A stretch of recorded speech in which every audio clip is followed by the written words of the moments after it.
Muito bem, meus queridos irmãos, a paz do Senhor Jesus. Falamos ao vivo aqui de Lajinha, Minas Gerais, no nosso Centro de Cultura Bíblica Berechit. A imagem está invertida aqui, devido à configuração, mas depois nós damos um jeito nisso aí.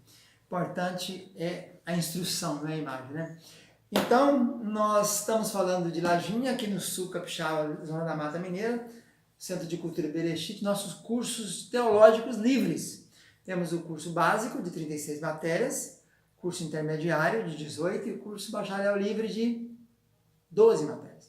Quem fizer esse bloco todo de curso livre, depois pode requerer os exames, se tiver o segundo grau, para fazer o curso superior de teologia, através do exame de proficiência, prescrito pela LDB, a Lei de Diretrizes e Bases da Educação. Você poderá fazer em menos tempo, ganhando crédito nas matérias aqui do nosso seminário. Nós somos polo da faculdade Facetem. Estamos trabalhando o sexto bloco. O sexto bloco fala das últimas matérias do curso básico. Uma das matérias que estamos tratando é Etiologia Bíblica, segunda parte.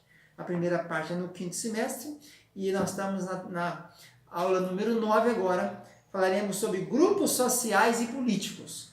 Quais eram os grupos sociais e políticos que havia naquela época? Principalmente no Novo Testamento. No Velho Testamento não tínhamos tantos grupos desses. Mas para começar a descobrir esses grupos do Novo Testamento, fariseu, saduceu, herodiano, essênio, sicário, publicano, nós temos que fazer um levantamento começando no Velho.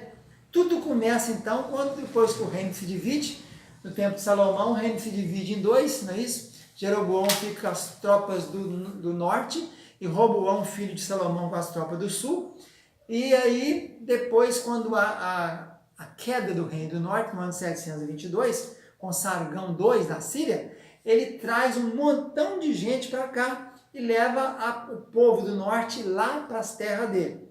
E aí nós encontramos isso lá na Bíblia Sagrada, dizendo que ele trouxe no ano 722, quando acabou o último rei do norte, foi Oséias, e ele trouxe gente de Cuta, que tinha um deus chamado Nergal, trouxe gente de Ava, que é outra cidade, que tinha um deus chamado Nibás e Tartak, trouxe gente de Tamate, de Sefarvaim, que tinha dois deuses, Adrameleque e Anameleque, e também trouxe os deuses de Babilônia, Sucote, por exemplo, Benote. Esses deuses dele, com o povo que ele trouxe desses lugares, ele misturava. Os assírios tinham uma tática fenomenal de acabar com as civilizações. Eles mesclavam, misturavam tudo. Pegavam lá do Iraque, lá da Síria, de Nínive, de Ur dos Caldeus, e punha aqui na Palestina. Pegava os aqui e punha lá. Ele separava as famílias, ele fazia uma coisa terrível. E aí, com isso aí, colocando esse povo na cidade de Samaria, diz a história em 1 Reis 13, que alguns leões começaram a matar o pessoal, aí eles falaram, não, o povo da terra não sabe como é que é a sintonia com o Deus da terra aqui. Aí buscaram um sacerdote que veio ensinar o povo que ali era o Deus Elohim, o Deus Yahvé, que era o Deus daquela terra. E aí eles começaram a servir ao Deus Yahvé, mas também continuaram servindo aos deuses dele, esse montão de deuses serviu aí, né? E aí começou então o pessoal do sul, Reino do Sul, que só caiu no ano 587, através do Império Babilônico, começou a separar o pessoal do norte. O norte era samaritano, samaritana. A cidade de Samaria foi fundada por um rei chamado Onri, que foi pai de Acabe, e esse Onri comprou do Semer esse lugar, e daí o nome Samaria, né?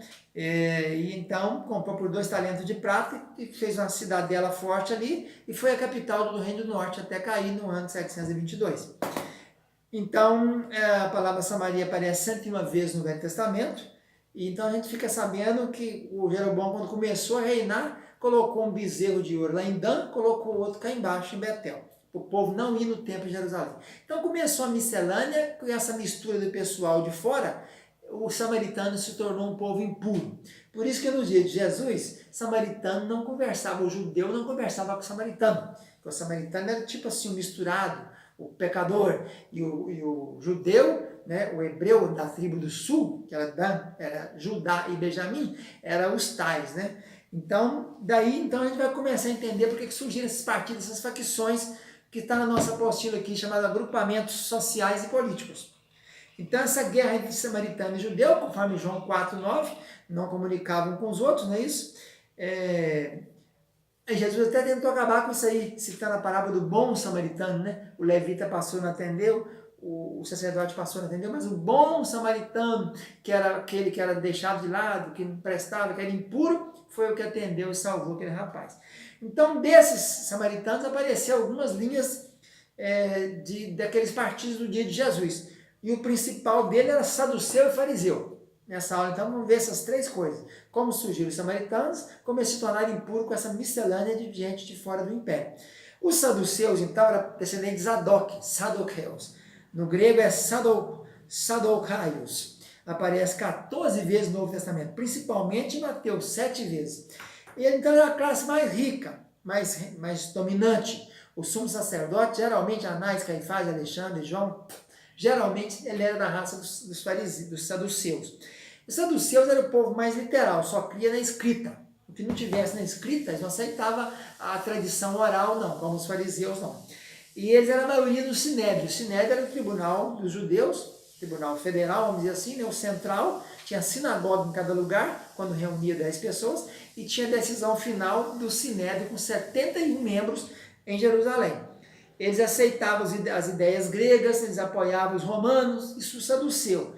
E eles dominavam, era a classe dominante dentro desse clero, né?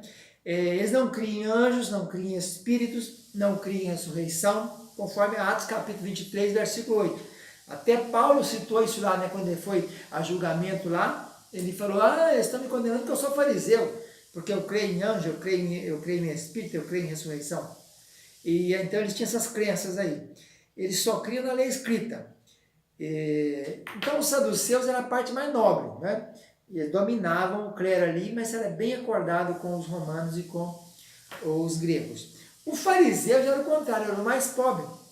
Eles eram mais ou menos 6 mil fariseus no dia de Jesus. Fariseu quer dizer parushim, quer dizer os que são separados.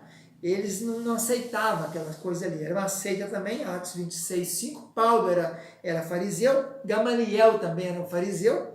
E Paulo cita isso lá em Filipenses 3, capítulo 3, versículo 5. Gamaliel, Atos 5, 34, aquele conselheiro do Sinédrio. Farisáios, então, aparece 94 vezes no Novo Testamento. Eles criam na tradição oral, não era mais só a escrita, como o saduceu. Eles acreditavam naquilo que os pais falaram, chamado Haggadah. Eles usavam muito os jejuns, as orações, a esmola, eles criam em anjo, em espírito, em ressurreição, né?